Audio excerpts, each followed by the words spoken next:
Why do some teams limp along just getting by, while others thrive with passion, engagement, and real impact?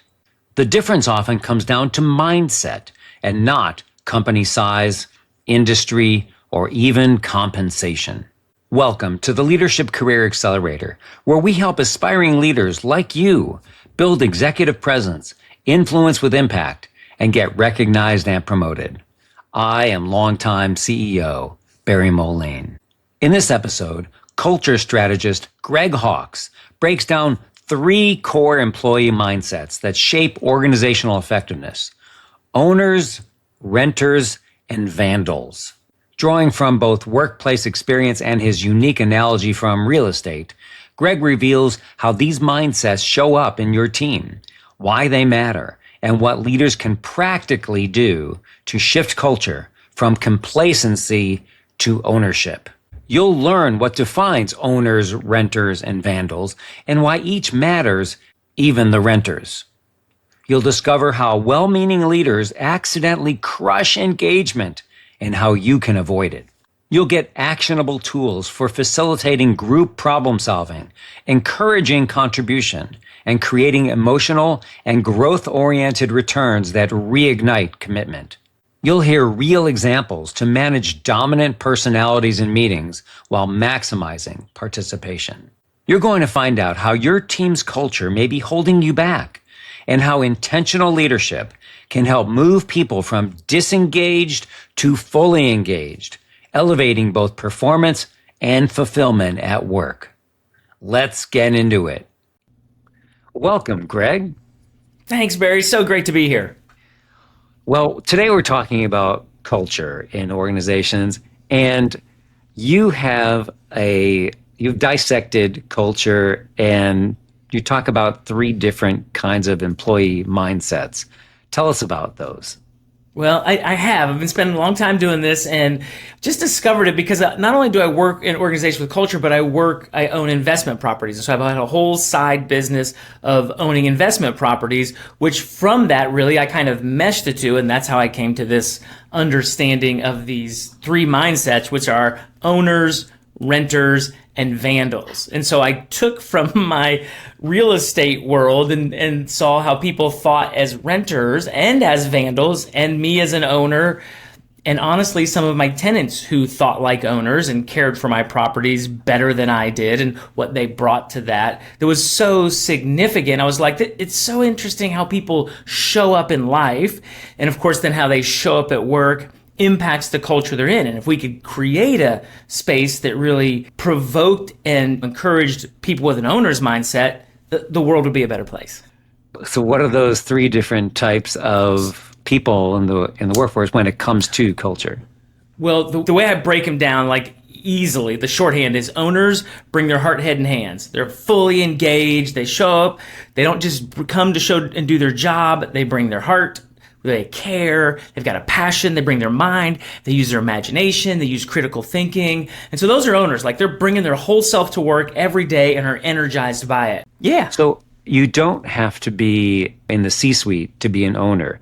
This is what you're describing is a kind of person who approaches their job a certain way, right? Yeah, it's definitely not even just kind of person, it's a way of thinking. About themselves and how they show up. And so, yeah, listen, my philosophy actually is people who start out day one on a job show up with an owner's mindset. They want to contribute. They want to make a big impression. They want to create great value. They want to prove you made a good hire with them. And so most at any level of the organization is often right at the front line, front level, the entry level, they show up with this passion.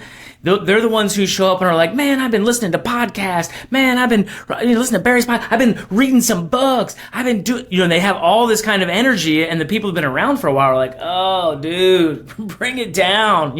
Like chill. We're going to crush your spirit too. Just chill out. And so typically those folks show up with that kind of heart and head as well as the skills on day one.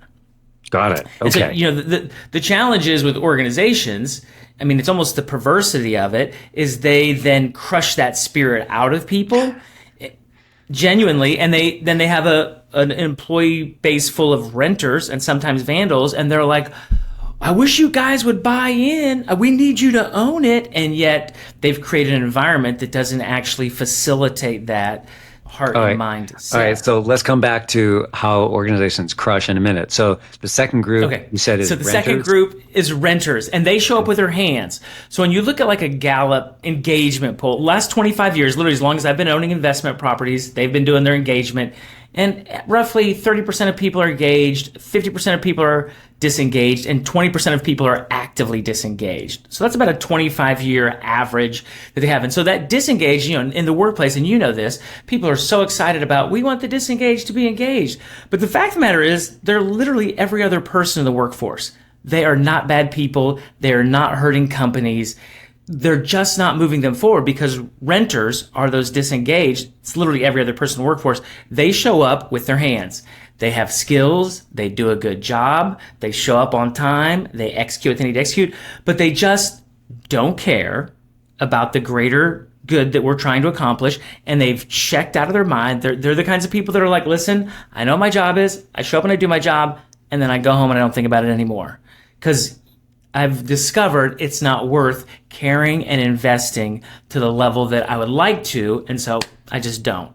And so, a lot of times those folks get a bad rap, like in the whole engagement conversation. I'm like, they're not. It's really how do we create an environment then that says for them, it's worth me re-engaging my heart again. It's worth me re-engaging my mind so that I can get a return that's of value. So. Okay. And then the third group, the Vandals. The Vandals. They are those that actively. So these are the folks who are silent saboteurs. They are the ones who resist forward progress actively. The leader says, here's what we're going to do. And they say, that ain't never going to happen. And so then they either just take that mindset themselves and resist doing anything towards it, or they share with other people, oh, we've tried something like that before, it didn't work out. Oh man, I've seen this before, it's not gonna go anywhere. And so they kind of create this division amongst people. They're gossipers, they're people who are active in putting down leaders, colleagues, others in the same work environment. And so they're the ones who are causing harm. They're literal vandals. They're destructive to an organization's culture, to an organization's progress, to morale. Like there's nothing good. So with renters, I'm always like, how do we create lease purchase options? How do we help these folks buy back in? And with vandals, I'm like, arrest and evict those suckers. How do we get them out? Because in my philosophy, kind of taken from Malcolm Gladwell, those there are really the reason many people are disengaged that fall into the renter category aren't because they don't want to buy in. It's because what's tolerated with vandals that they're like, it's not worth it because look what they put up with over here. Look what they let it get away with over here. So I'm just not going to. So if you remove some vandals, the percentage of people who will move back into the owners is significant. But it's tough because, Barry, as you might imagine, people are probably listening and thinking, why would anybody let a vandal live in their home anyhow? Like, why would that even exist? And yet literally 18 to 20% of the employee base is that. And I found 4 reasons I'll give you really quickly. Number 1, they're revenue generators. So you know this, Barry. People who are producing at high levels, sometimes they're like, I don't have to be a team player. They're like, I don't care if you think I'm toxic. I'm basically paying all of your salaries by the work I'm doing, so take that. And so there's a bit of an attitude, and it's hard for leadership. You can't just go, oh, that guy's not a team player, but he also, is responsible for 10% of our overall revenue. So Right. It's not easy for leadership to go, we're just going to get rid of all these toxic people, which sometimes the folks that, are your audience here are in their entry level or they're starting out in their career, and they're like, why don't they do something about that? There's a very good reason they don't. And it's not as black and white as like, oh, that guy's toxic, so let's just get rid of him. He's like, well, he's also covering a whole region that if he goes away, we lose all that. Yeah. So I had an employee once who had just did work that no one else wanted to do. And it was very administrative. It was very complex. It wasn't complex that no one else could do it. It was just one of those things where this employee was doing things that was complex enough where no one else wanted to do it. And even though he was a little toxic, people said, well, he's doing that, so I guess we'll put up with his sour attitude. And then that tended to lower the lower the culture, whatever it was. Willingness. Yeah, the willingness of others to give themselves fully. Yeah. Yeah. So Anyway. so you can appreciate that. Yeah. And so I thought because of the But high we did producer- eventually get rid of them because it got and so what bad. did you see? Right, it got so bad. That's 1,000 followers, it got yeah. so bad. Yeah, and we figured out a way to get that work done, and then people bloomed in other ways. So you know exactly what I'm talking about. And that's what's interesting. It's like how many people leave an organization before somebody goes, all right, this is just too painful. This one person is costing us a lot of good people and a lot of goodwill in our employee base. So it's a really interesting. The other three, I'll give you quick. That's really the number one reason. They're revenue generators and they really accomplish at high levels. Second, they've been around a really long time and it's just so awkward that they haven't been dealt with. And so it's like, they're only going to be here 1 or 2 more years. Let's hope they don't say or do something that gets us a lawsuit. We've never dealt with it before. So it's kind of really awkward to deal with it now. And so it's that kind of thing. Third is nepotism. As you know, that can go both ways. I'm not opposed totally, but sometimes, again, all these are sometimes. It's not like people who are producing the high levels are always vandals. That's not true at all. Like some of them are great. But even with nepotism, some of them have that ambassador shield that they're like, I can do all wrong with no consequence. And then the fourth, which is just the wildest, is that they're the owners of the company. They were the ones who started it. They founded it. So they'll use words that create division. They're just like, listen, I was here before you. I can do without you. And so they'll say and do things that really deflate people, that really hurt. Like people can be hurt because they feel like I'm trying. And so some of that. So that's always an interesting one to talk about in family businesses or generational businesses that have that. And so that's the vandals. Well, among all three categories, what's the role of a performance evaluation? Shouldn't some of these issues pop up in an evaluation?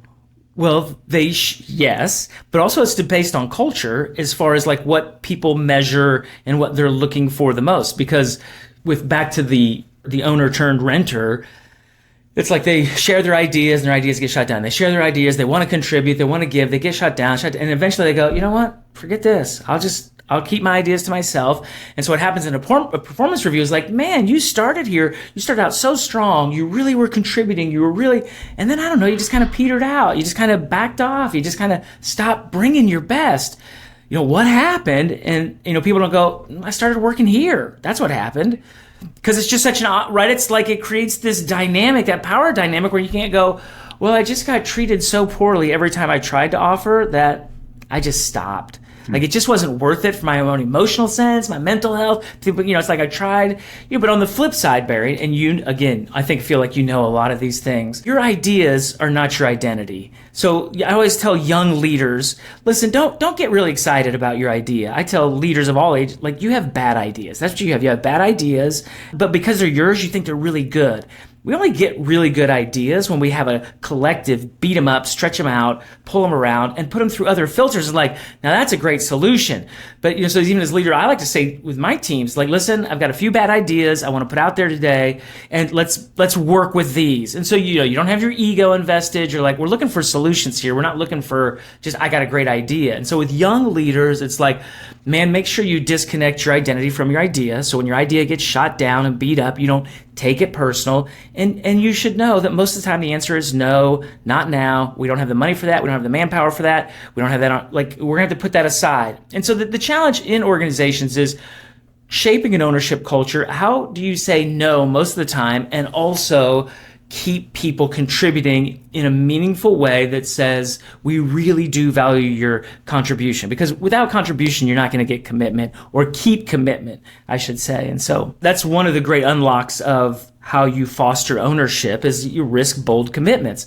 People, they've got to make commitments, and most organizations aren't great at metrics of commitment, what it looks like to be committed, and contribution is one of the most significant ones. So let's talk about sort of the reverse of that and come back to this. So you said earlier, organizations crush employees' morale, and how do they go about doing that? And then you just described sort of how to fix that or what good organizations should do. Let's talk about the reverse and what bad organizations are doing and then what they can do to improve. I mean, we can do the opposite of all of the things, but that idea of rejecting people consistently, like that crushes the spirit. Like that is what bad organizations do. They have a team meeting and basically it's not a collaborative experience. It's a dictating one way, or as is common, there's an extrovert on the team who has assumed the title of talking for everyone else, talks 80% of the time, and everyone else is just like, okay, what am I doing here? And then they go. And so there's no sense of a contributing role that matters. So that's one of the things that organizations that haven't shaped a really valuable culture is they don't create a space for people to contribute in a regular way, knowing that most of the time the answer is not going to they're not going to get that, but they have a space where it's kind of like how people value my voice. Like I value my voice being heard. That's one of the ways to do that. So in that kind of situation, you have a few that you want to run through, right? Or is that the chief one? Yeah, that's one of the primary ones. I mean, there's a whole book full of things. So I don't know if we want to hit takeaways as we go. Let's talk about that one, because that's one that can be dealt with on a regular basis. It might happen daily. It probably happens weekly. There are opportunities to address that. And what we're talking about, I would imagine, are, let's say there's a weekly update meeting and we're talking about a project and there's always hiccups in things and we define some hiccups. Yeah, we're doing this and this is going weird. And now we're all talking about it. Right. So now it's that moment we're talking about it, and a leader in that meeting, it could just be, a manager of a small team. Now there's ideas are bubbling or whatever. It's not necessarily, the leader may not necessarily say, because they don't know, they're just presenting problems. If I come into a meeting and I say, well-defined, we've got problems. I need your help in identifying solutions. Let's work through these. Okay, that's a good manager will do that. If I come into a meeting and just say, things are going okay. I followed up with this client and they just, they didn't return my calls and not really sure what to do to get them back on track to make the sale or help them with their tech support, whatever it might be.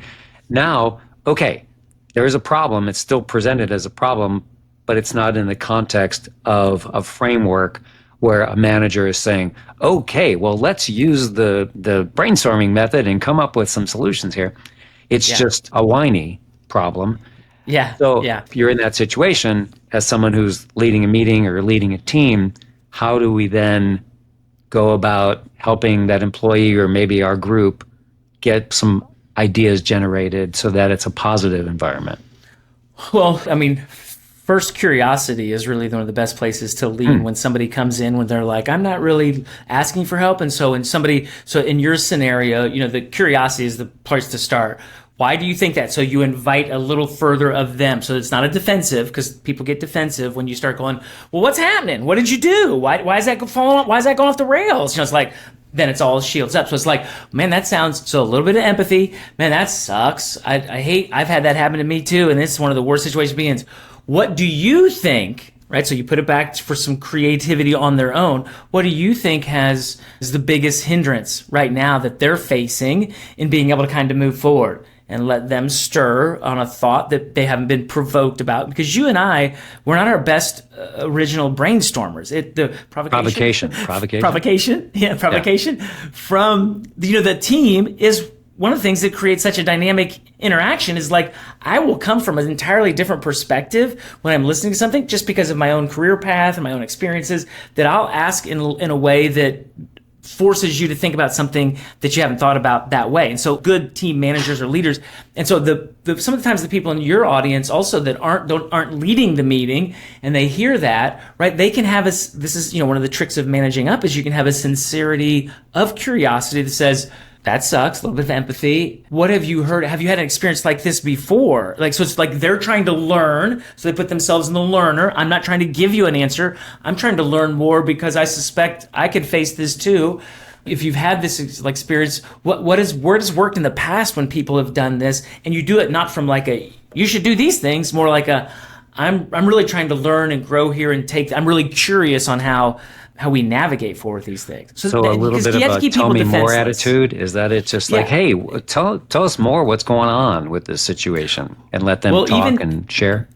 Give that. I would use a little bit of curiosity on like, has this happened before? What did you learn from those things? What is happening now that's so unexpected? Like, what do you think is causing them to not return your calls? Like, again, not in a judge. People, like, they get fearful about being judged. Like, they don't want to look like they're losing their client. They don't want to look like they're losing the sale. They don't want to look like they don't know what they're doing.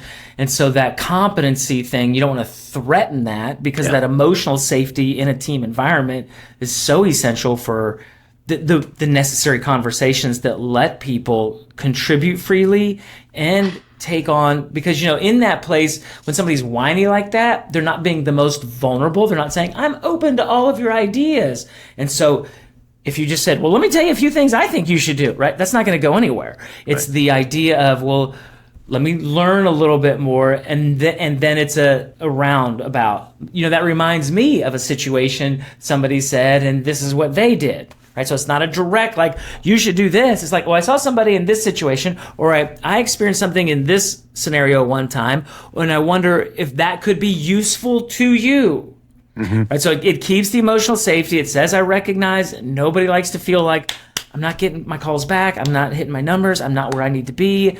And last thing I want is everybody to tell me how I should be doing my job.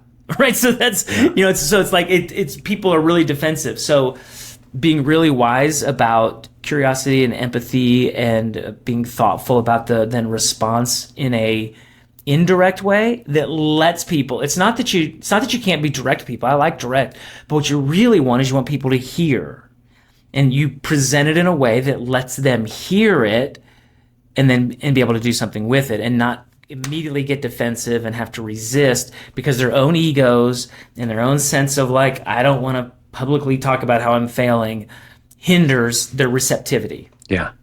It's interesting that you focus on curiosity and how important that is. We don't know, we weren't in the room when my colleague was having that experience with the client. And so we don't know all the details. We don't know the tone of voice that was used, whatever. We don't know the facts. And helping to elicit that information and get it on the table allows us to, one, hear more about the story, and then two, we're within all of our heads, if we're in a group of 5 people, we're all making connections to those experiences you talked about. Well, I had an experience like this, but it wasn't exactly the same. And but they were in this other experience, and everybody's having those neurons firing, and then providing ideas that are, this may be tangential, it might work, it might not, but let's just throw some things on the table. One of the things I'll tell you, that this is kind of weird, but I spent a career working with a lot of CEOs, and the worst CEOs were the ones that listened to a problem in about 30 seconds and just said, oh yeah, here's a solution. And he's like, no, you don't know the problem. You don't know the full problem. Can we listen a little longer, or ask a few follow-up questions? And that idea of curiosity is really key. So then when you're, I don't know if I'd say you're done asking questions, but you've at least engaged with asking questions, you've talked about a process for bubbling up some potential solutions. Is there more there for helping to put ideas on the table? And maybe it's not just helping a particular employee. Maybe it's something that the group is doing. Maybe we're putting on a conference or an event for our clients or something, so we're all working on this together. Is there a way that you think that leaders can help everybody participate in, you said the 80% guy, the one who talks for everyone. Yeah. Is there a way to elicit everyone's participation?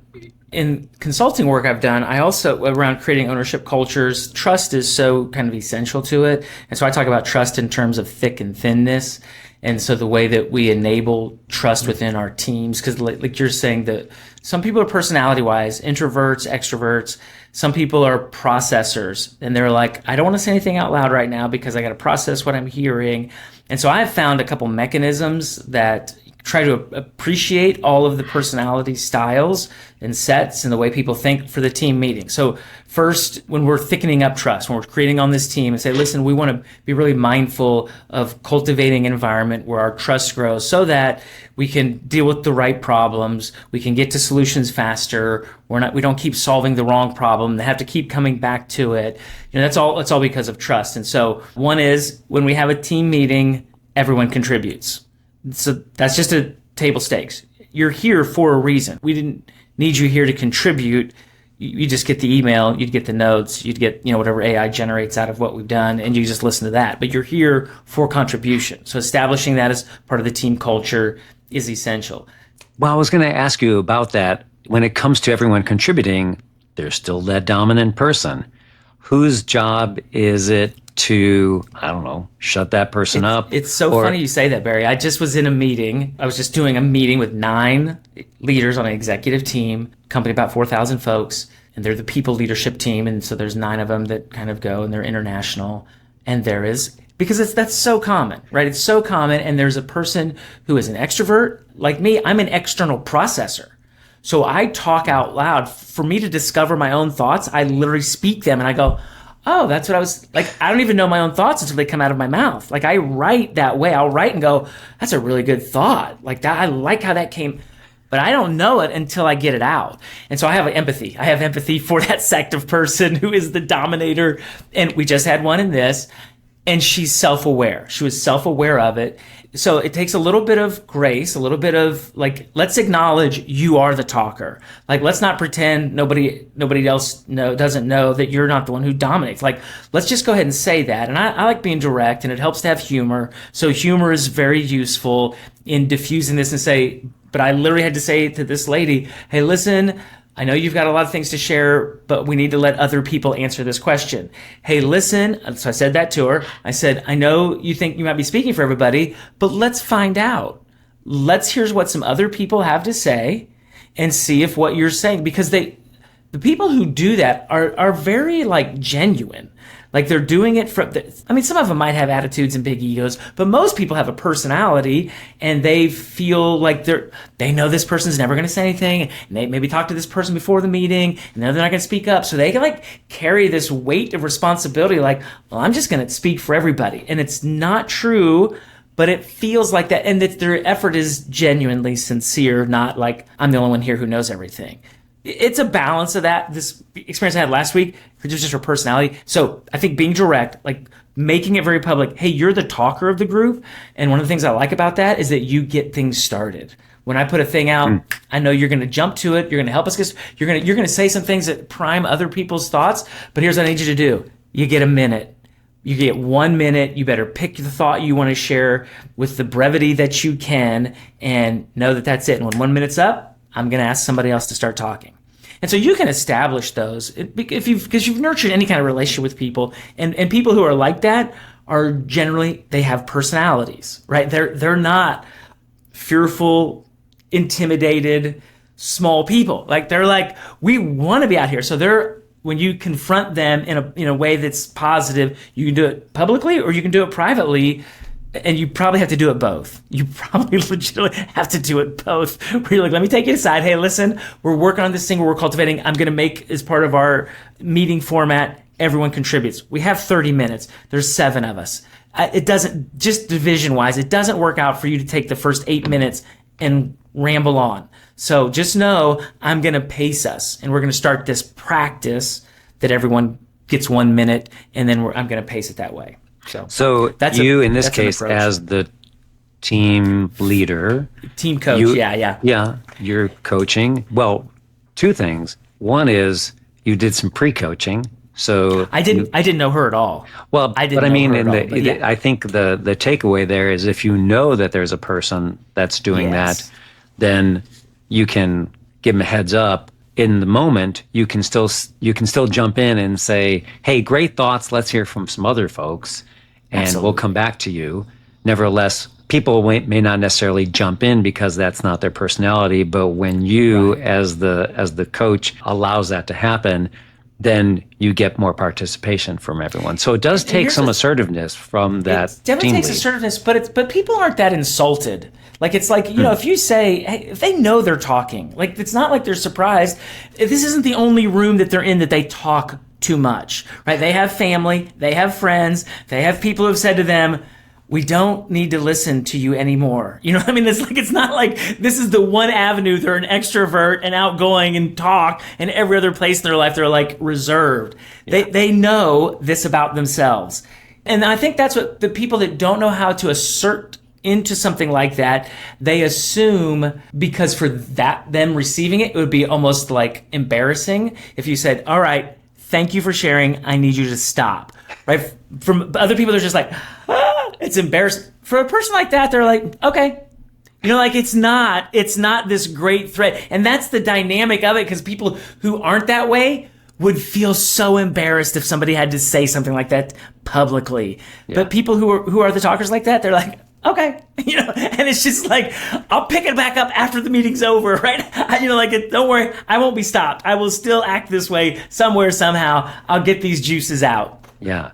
Or even if they go on a tangent saying, hey, let's talk about that offline and let's stay focused on this topic. So if we step back from that kind of a situation, problem solving, and then working with folks and developing solutions, when we reflect on how that fits into creating a positive culture, is that where we want to move toward? To have better culture? Ownership culture, because the idea of what does it even look like to buy in? One of the things when I'm talking with people, it's like the challenge in organizations is we use terminology like we need you to own your role, we need you to buy in, but people have different definitions of what that is. When I'm speaking, I'll put up two different pictures of two different homes with families, and they're very different pictures, and I'm like, just speculate, not entirely, just speculate which one's the owner and which one's the renter. And invariably people will say, oh, the way those bushes are overgrown and those trees are out, and they're a renter. And somebody else will be like, I'm an owner, and that's what my house looks like. Trees are overgrown, bushes aren't cut. So it's this idea of, what one person thinks, this is what it looks like to buy in. Another person thinks, that's not bought in at all. That's not what it looks like. And so one of the things that I contribute to organizations is how do we create an objectivity to what ownership looks like? Instead of these subjective ideas on everybody's has their own experience of owning and renting, let's create this objectivity so we have a baseline of expectations, language, and frameworks for how we engage with one another, and then establish that. And so that's part of the work that I do, is helping people kind of baseline ownership. Well, you mentioned that to get up to that baseline, you've got both renters and vandals. I'm not sure where quiet quitters fits into those categories, but there's probably a big overlap in both of those. Yeah. So how do you get those quiet quitters? And these are folks that are pooping on the organization regularly, behind the scenes, popping their heads into people's offices and just saying negative things. Yeah. And how do we re-engage them so that, well, one, they're just not doing it as much, but also contributing in a positive way, turning them into owners? The irony of this one, and that is renter, vandal. And one of the things I say, Barry, is it's not an either or. You're not an owner or renter or vandal. You can weave in and out and fall in and out of these different roles and different ways of thinking in your own seasons of life. So if you've got sick parents or you've got challenging kids, your level of engagement fluctuates. It's the vandal thing, though, that is to create a division, kind of the quiet quitting. If it's I'm just going to pull back and not do, but if it's quiet quitting and I'm going to go tell everybody else how many people suck around here, the worst of people, and everybody's making bad decisions, and I can't believe we did this, and I can't believe we did that. Can you believe, and all that stuff, and you're just sowing discord, you're just creating that amongst people.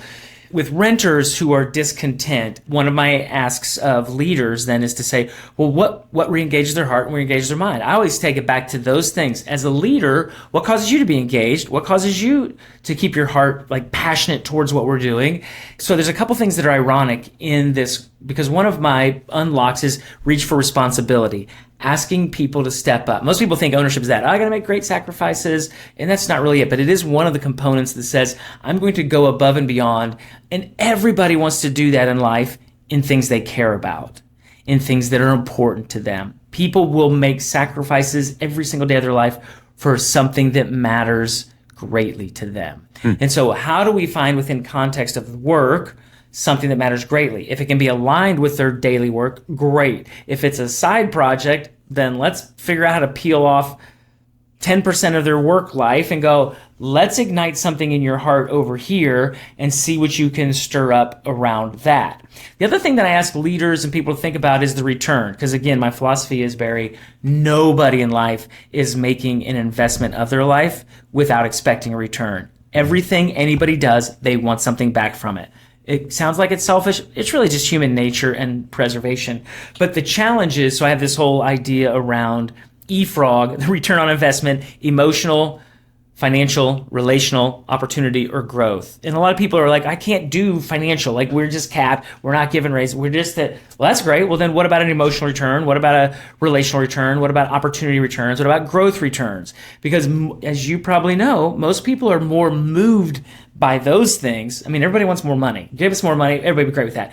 But man, give me an opportunity to grow in an area that I could grow in, or really an opportunity to meet somebody, like in the relationships realm. Like, some people will go way over and above if they get to work with a certain person. It's like, oh, they're taking this project on. I'll work extra for this project because I want to be around that person. I mean, especially the young leaders you work with, like being able to connect with possible mentors is the greatest thing they can do within their job context, whether it's within their career path or outside of it professionally.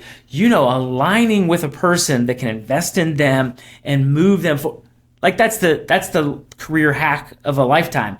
Get somebody in your corner who is further down the road from you and will invest in you light years, put you light years ahead. So some people are like, listen, I don't need more money, but if I can get around that person, and it's pretty significant. And you can find ways to do that in organizations if you're intentional and you yourself as a leader care. The emotional one, I'll always say, there are certain people who are like, I'm a go-to person. I want you to call on me when things fall apart because I like seeing myself that way. I like identifying as someone. When stuff starts not going well, they call me and I figure out a way. I'm a go-to person. I figure out a way to get it done. And there's less people in an organization than you would think. There's more people who think of themselves that way who really aren't, but there are a few people who actually are that way, who are like, give me the call. I'm Batman. I will figure it out. And other people know who that person is. Doesn't have to be their department that has the issue or their division that has the challenge or their people. But if there's a big issue, they're like, call so-and-so. Let us figure out how to do it. And they get an emotional hit out of that. It feels like, oh my gosh, you're asking so much of them. But there's something so rewarding for them that's like, this is the kind of person I want to be in life. And that's hugely rewarding. And when you understand that, if you're a decent leader at all, you don't take advantage of it. Like, you use it to everyone's benefit. They benefit from it. The organization benefits from it. And it's a really positive. It only goes negative when people take advantage of it, over-index on it, overuse it. So those are some of the things. It's like, well, how do you foster that in people? It's like, well, know what their return is. Know what really causes them to go, I'm willing to make sacrifices. I want to invest that way, because everybody does that in life. So I kind of have a dumb question, but it's a little bit of a 50,000 foot one. And that is, like, my organizations, we're limping along. We got a few Vandals. Maybe there's some really good owners, a lot of renters. We're making a profit. It's okay. We're showing up to work. Blah, it's fine. Yeah, it works. Do we really need to up our culture? What's the real benefit of doing that? Is there a benefit? Is there a financial benefit to doing it? What is? Certainly you get people bringing their best. It's so funny you asked this, Barry. I just had coffee with a woman last week who used to be the chief marketing officer of a regional coffee chain, and we were talking about my messaging, and she's like, I don't think they want people to be owners. I think they want people to be renters. They don't want people to have this desire to go above and beyond, because leadership, the very thing you're saying, is like, we're very content with where we're at. Mm-hmm. And so you were right. I come from a mindset of like, I'm a maximizer. Like, I want to make the most of life. I think work should contribute work's got taken on a lot of responsibilities these last few decades. I don't think it can bear the weight of, providing meaning for my life, but I think the work that I do can be meaningful and I can find great purpose in the work I do. I think the people I work with, having a zest of life and being a little bit satisfied and joyful and happy and excited to be, there's some good data around people who are joyful about contributing, so I think creating that environment has a net positive gain for the environment, for life itself. I got to spend my life with you people. So for life itself and the outcome that serves the company, right? So if in a leadership capacity, there is no genuine desire for people to be fulfilled and progressing forward, not in an aggressive way, but in a consistent way that is meaningful towards progress, then my book and my work, I'm not a good fit for you. Like, I generally work with people who are like, we like to grow, we like our people to grow, we like to feel like what we do matters, and we'd like to do more of it, so in a general sense. But it is interesting that you bring that up, and I just had that conversation because I don't spend a lot of time with that. And this is a successful brand. And she was like, they just are pretty content. They don't want, because it's almost like it's in leadership, leading leaders is harder than leading followers, because leaders are people who want to think that they think their point of view might have merit. They want to offer, they want to challenge, they want to push back and go, wait a second, what about, and so you get that if you like that, like, to me, I love that. Are you kidding? I want to stir up some conflict and some confrontation and some challenging interactions that create excellence, right? Like, you don't get excellence with smooth sailing and easy ways. Like, it takes work, and it's on the other side of those obstacles and difficulties that we can have excellence. And human nature, we can't sustain excellence without other people in our life reminding us and challenging us and pushing us. Done in the right context, creating an ownership culture requires people to keep growing in a way that is satisfying for them and beneficial for the company. So it's possible to limp along, but you're going to be a lot better organization if you actually focus on your culture and build people up, try to move people from renters to owners, and try to carve out, diminish, get rid of those vandals. Listen, I say they can limp along, but you and I both know it's only for a time, because somebody will come along and take their position. If they're limping, there's always somebody hungry for where they're satisfied. Yes. Yeah, completely agree. All right. So, concluding questions. What's some good advice you've gotten in your life, whether it's culture related, business related, it could be social related, just who's given you some good advice and what was it? Good advice. Let me think of some people who have given me some good advice. One of the things, and I've shared here a little bit, is the value of relationships.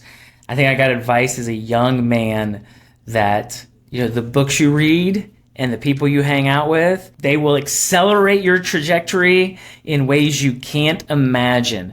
And so I've been someone who has inserted my life into people's lives who didn't know they were going to have me in their life. And I was like, you're just at a place in life I want to be. And so I'm going to try to figure out how to get into your world and your sphere, get on your radar so I can glean from you, grow from you, and hopefully create a mutually beneficial relationship. So best advice, the books you read and the people you're with. I don't mean just like my friendship group, the 5 people you hang out with, like, that's nice. I'm talking about who are the people you want to, and be really intentional about placing yourself in their sphere and seeing how that world operates. Like, that's been really beneficial to my life. Yeah, that's really good. And sometimes we don't necessarily control who we hang out with. It's an evolution. It's not just a light switch that you turn on and off. I'm going to hang out with you people now. No, I'm going to hang out with you people.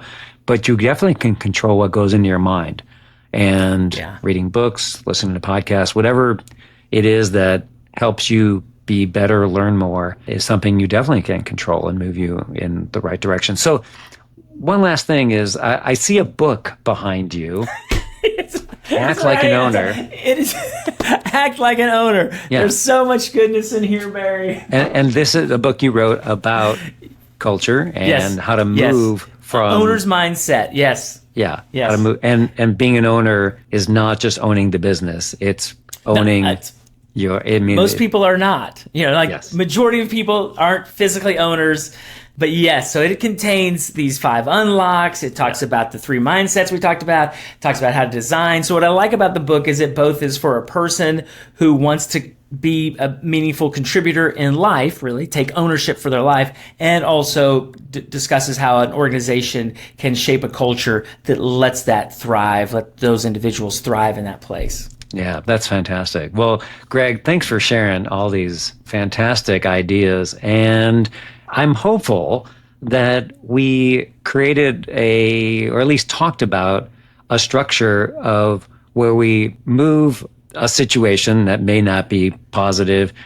And you talked about how to create a positive situation, or at least move in that general direction. And it doesn't happen overnight, but it does happen over time. Yes. Yeah. So thank you. I appreciate you. Oh, you're welcome. I appreciate this opportunity to chat. Thank you so much.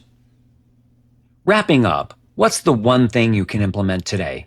There are a lot of ideas in this episode, but I think the most important action you can take is to be intentional and create the organizational culture you want. If you want more people that have ownership in the company, you have to design a culture that protects their contribution and commitment, especially by addressing individuals who want to distract and bring everyone down. You must create psychological safety where people can share ideas without getting diminished. Curiosity, empathy, and structured participation where no single voice dominates are key tools for making that happen. Thank you for listening, and congratulations, you are a member of the End of the Show Club. If you have any questions or want to get in touch, you can send me a note. The address is leadershipcareeraccelerator@gmail.com. And check out and engage with me on Substack at Leadership Career Accelerator.